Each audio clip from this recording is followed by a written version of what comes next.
Are you a business owner stuck in fear, doubt, and worry about what the marketplace will look like in the future? Then this show is for you. Strap on your seatbelt and get ready to disrupt and innovate. Here's your host, Lisa Levy.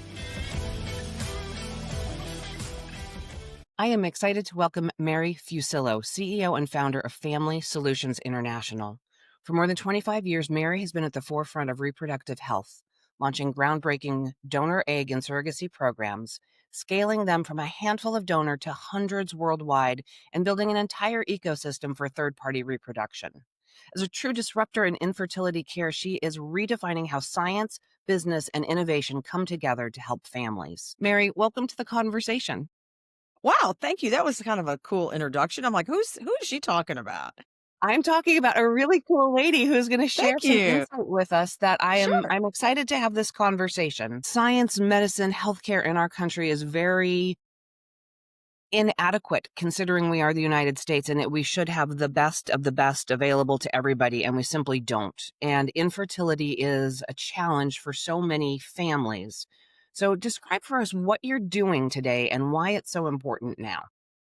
Okay, so I had a long career in healthcare and then a long career in fertility management, like say nursing, healthcare, whatever, and then a couple of years of consulting, telling everybody else what to do.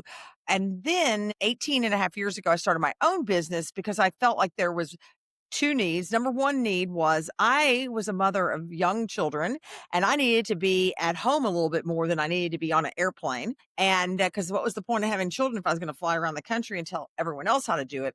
And two, I saw this need. I saw this need for people when they were looking at third party parenting for a different way. Yes, there was plenty of companies already out there 18 years ago in the space, but I was kind of thinking I wanted to do something a little different. I didn't invent the wheel. I just tweaked it a lot to make it more user friendly. So that's kind of how I started egg donation. Then we did surrogacy. And now we also have another company that does consulting in a nice way. Like you're a brand new person who's like, oh my gosh, I can't have a baby. What am I going to do?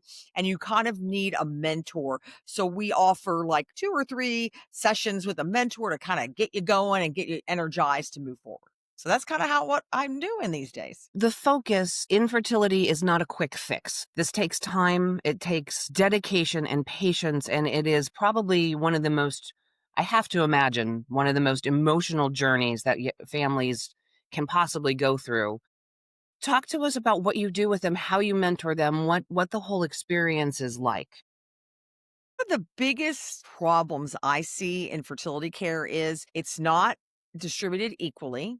There is no equity in it. And I know that in today's world, that may not be the greatest word to use on anything, but there is an equity. If you have money, the sky is the limit. If you have an unlimited pocketbook, you will get a baby somehow at the end of your journey. But if you don't, if you're a normal person, I'm not even gonna say an average person. If you're a normal person with a normal job, you could rack up 60, 70, 80, $90,000, still have nothing to show for it. The insurance coverage is spotty. The costs have gotten so bad in fertility. A lot of it due to private equity, which I could talk about for an hour, but they've come into many healthcare areas and fertility is just one of them. We're at the stage where they now want to sell off and get their gains. So I see that for your average person who say in their early 30s, they've tried to conceive for a year and then nothing's happening. They go to an IVF clinic because their OBGYN said, hey, check it out. And they go and the smorgasbord of options is huge, but so is the price tag.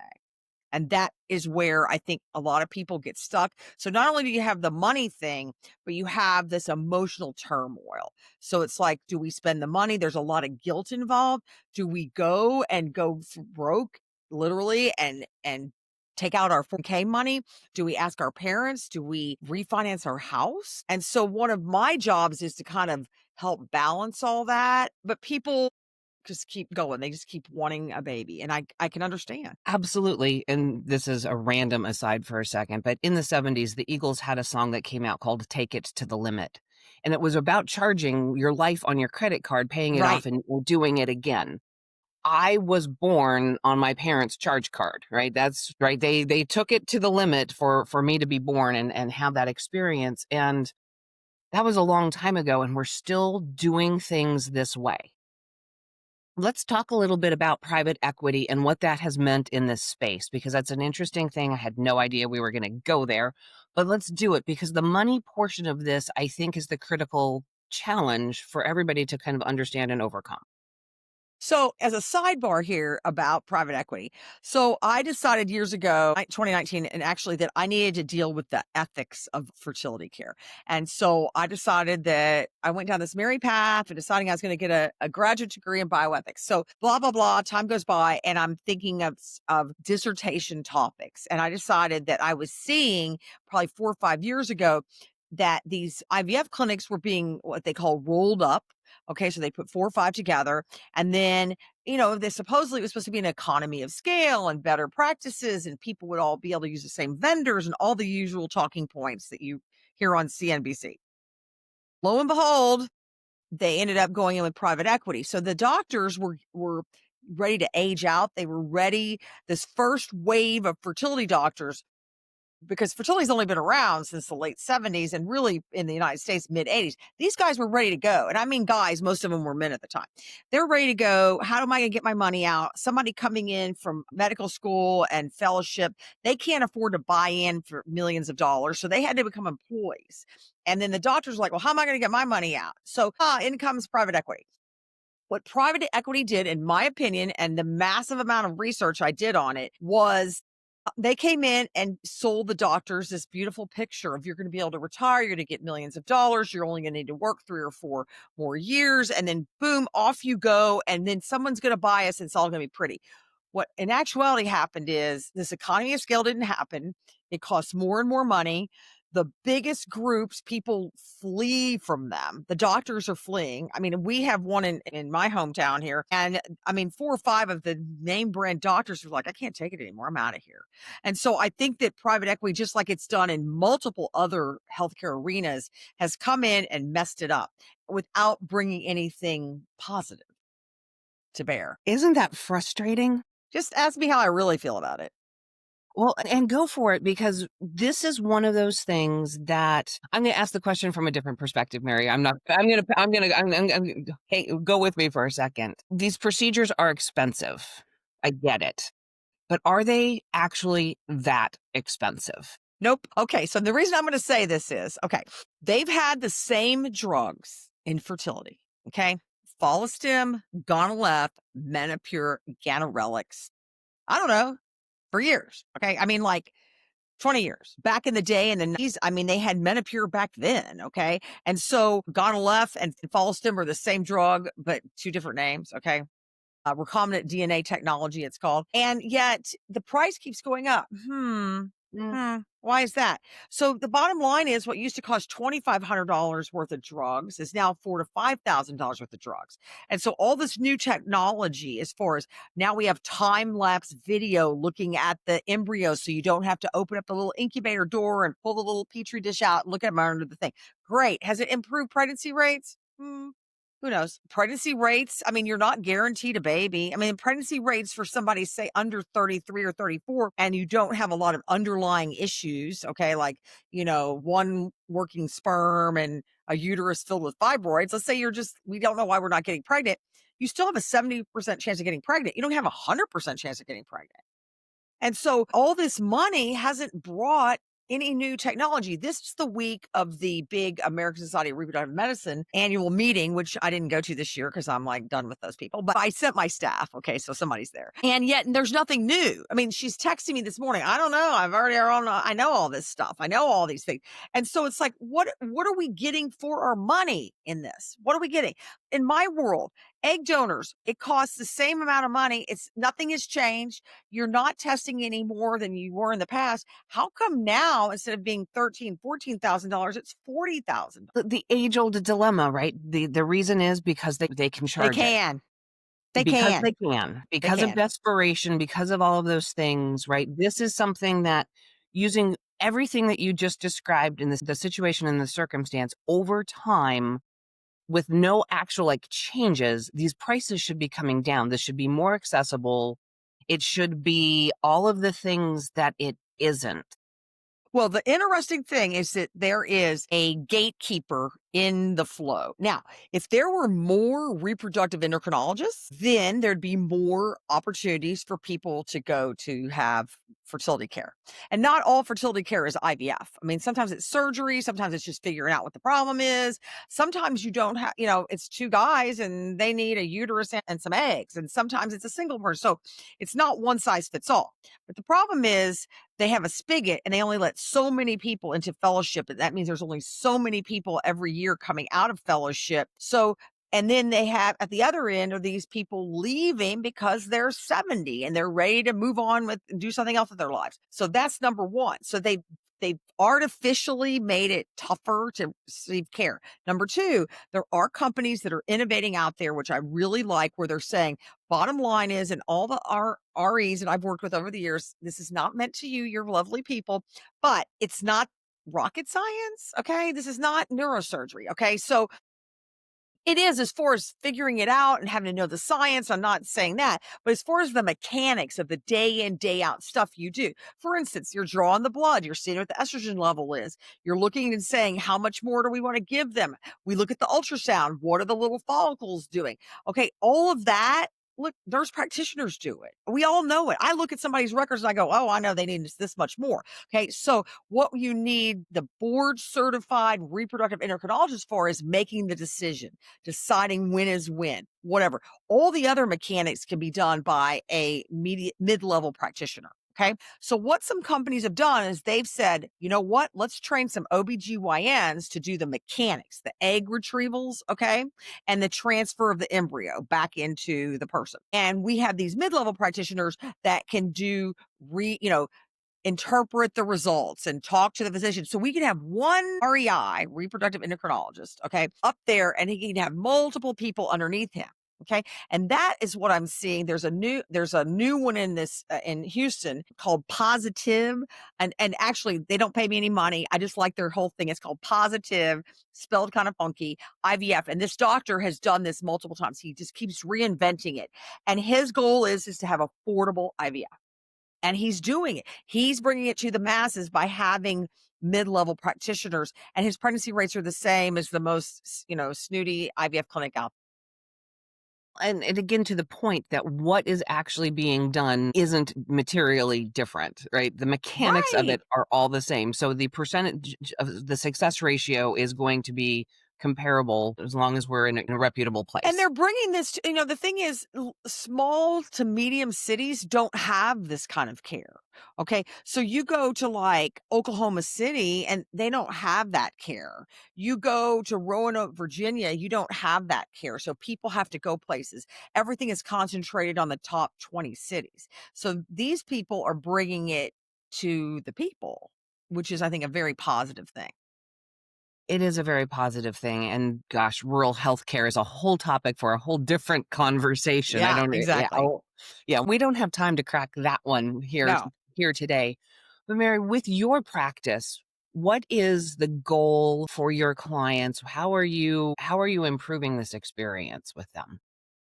So what we did years ago, back in the day when egg donation first started, egg donation originally was used for women that were under 40 that had premature ovarian failure. So think back in the 80s and you're 33 and you're not getting pregnant and they found out that you're actually menopausal. It does happen. It's pretty common. Okay. And as women became more educated and had more careers, they weren't having babies at 23. Okay. They were having them at 32. And that's when they would see this. So it was a way to allow them, most of the time it was their sister or their cousin or their good friend that was their egg donor. As it became very successful, it's like, wow, this is like the answer. Like everybody gets pregnant. They started having places that clinics would have a pool of donors. Most of the time they were drawn from the clerk down the hall or the person down here that's, doing medical transcription. And then some companies got innovative in the 90s and said, let's have an agency just like sperm banks had. So let's make it like sperm banks, but we're going to have much more information. By the time I got into it in the late 90s when I worked for a clinic, we started a program, and we wanted people to have a lot more information than you got with sperm donors. Women are different than men, and women, when they're looking for an egg donor, they wanted to find them. Okay. They weren't looking for the fantasy guy. I know that sounds kind of tacky, but they weren't looking for, ooh, I want that guy. No, they were looking to replicate themselves. Who looks most like me? Who has my kind of attributes? So as the field expanded, and by the time I opened my own business, we were to the point where we had a 26-page kind of dossier on the donors with multiple photos. And as time has morphed on, we have more and more information. We have videos, we have open donation, we have identity releases, where open donation means everybody trades information. Okay. So if you want to invite the donor to Christmas, you can. That's pretty popular with same sex couples, but not with others. I think there's a dynamic there. There's identity release, where at age 18, the child that's born from this donor's eggs has the opportunity to reach out to the donor at her last known email address or whatever and say, hey, I'm interested in meeting you. Okay. And then there's completely anonymous. And over my years in there, anonymous has faded off to the point where most people opt for identity release. Okay. So that's one of the innovations. As far people have gone down the road with this facial recognition technology, it kind of bombed. I mean, because people were like, but no, that's the one. I don't look like her. So you'd send your picture in, and then they would do this facial recognition stuff to say, oh, well, you look like this donor. Well, no, I don't. And so, it's all in the eye of the beholder. So that didn't really work out well. People do there's all kinds of innovation, but I will say this. The thing that works the best is having a large pool. We have 200-300 donors, and people can sort them by hair color, eye color, ethnicity, education, blah, blah, blah, blah. And then they end up with 10 in their pile, and they can read their bios. They ask us for our opinions. They might even do a call. They might do a Zoom call with the donor to just kind of talk to her with somebody from our team on it. So while I think that there's been a lot of innovations, it hasn't always been like they're better than the old fashioned way, which was putting two women together for the most part, and one is giving a gift to the other. It's intriguing to listen to you describe the journey and where this industry has gone. And what's most impactful is the fact that this is a human journey, and this is about people and emotion and connection, and the idea that the anonymous donation has totally sort of faded away, and that people want to understand whether there's an actual relationship or the ID release, where they came from, even in just the sort of the genetic sense. But it is about a connection to who they are, where they came from, that has nothing to do with science or technology. It's purely human. And the interesting thing about that is, because I've tracked it for we've done like over 3,000 cycles or whatever out there. And is there's people, they go into one of three piles. Don't ever want to know anything about the donor. Hey, this identity release thing I'm doing it because I know I'm supposed to do it, and I want my kid to have this opportunity. That's why I'm doing it. And the people who are like, oh, I want to have this relationship. What I've found is, for the most part, I'm making a big generalization, is the kids are like, whatever. Okay, fine. The kids are not, the kids are okay. The kids are like, whatever, because, when how do we put it? The philosophy that we give to our clients is that letting your child know early on about their conception is optimal, because then there's no like, what do you mean you're telling me at 16 that you use an egg donor? So if they've known their whole lives, it's not a weird thing. And the fact that I'm talking mostly about heterosexual couples, right? That mommy and daddy really wanted you, and here you are. We picked this donor that was so much like mom, and we're thankful for her. They're kind of like, okay, that's great, thanks a lot, okay, bye. I see there is an outlier, and I'd say maybe 5 to 10% that are like really into it, whatever. The other ones are like, okay. And I think that's the way it is. And the same with the donors. Like, I just did a podcast of my own where I interviewed donors, and they were like, if they want to reach me, fine. If they don't, I don't care. I mean, it's an egg. It's not the girl. Like, I always tell people, you have to still pay for college. Okay. You don't get her diploma with her donation. Okay. The child is yours. You grew the baby. You grew the Without baby. her. I mean, you made an embryo, and then they put it in you and you grew the baby. She just gave you a piece. That's why my logo is a puzzle piece, so that she's the missing piece. And I've thought that the whole time.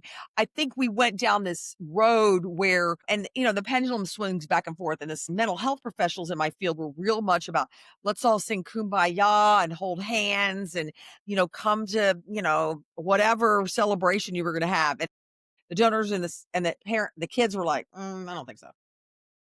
Yeah, it's interesting, the reality of a situation versus what we want to think and push onto it is, whenever we're thinking and pushing onto it, we're usually wrong in any situation. It's not just this one. In any situation, whenever you feel yourself pushing what you think is the right thing, more often than not, it's probably not the right thing. This is not adoption, and I think that's what the model we had was an adoption model. But it's even further removed from adoption than even sperm donation, because in sperm donation, the man isn't gestating the baby. So here you are with egg donation, is a complete outlier from adoption or sperm donation. Yeah.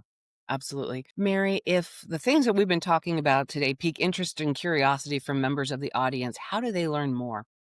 Well, they can, two ways. They can go to our website, familysolutionsinternational.com. So familysolutionsinternational.com. And that's where my three companies, it's an umbrella. So the donor solution, Three Sisters Surrogacy, and the fertility consultant. Or they can find our podcast, The Eggsplanation. Get it? Eggsplanation. And that's on Spotify and, iTunes, whatever. It's on all the places. It's on all the places, and we'll have links in the show notes, so it makes it easy for everybody to find it. Eggsplanation. I'm loving that, Mary. My son-in-law did that. Yeah. That I is thought, he's pretty talented. Absolutely fantastic. In our conversation today, we've taken on the journey of fertility and the challenges that it poses in our country today, and how it is not equitable and access is not there for all. And in so many things healthcare related today, money talks. And if you don't have the $80,000 to $90,000 to potentially give away to this process with no promise or of what the outcome might be, this is a very challenging journey. It's emotional and it can be draining.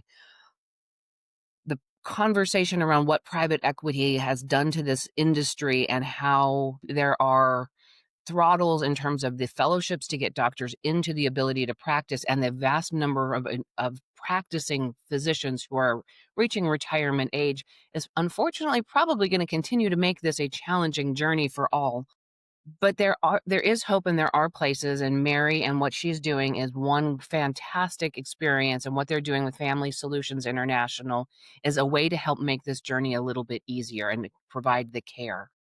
This is a impactful topic, and one that's a little bit different from some of our conversations. And audience members, thank you for joining us and participating in this. You know my rules. Don't get left behind. Join me next time. That's it for today's episode of Disrupt and Innovate. Head over to iTunes and subscribe to the show.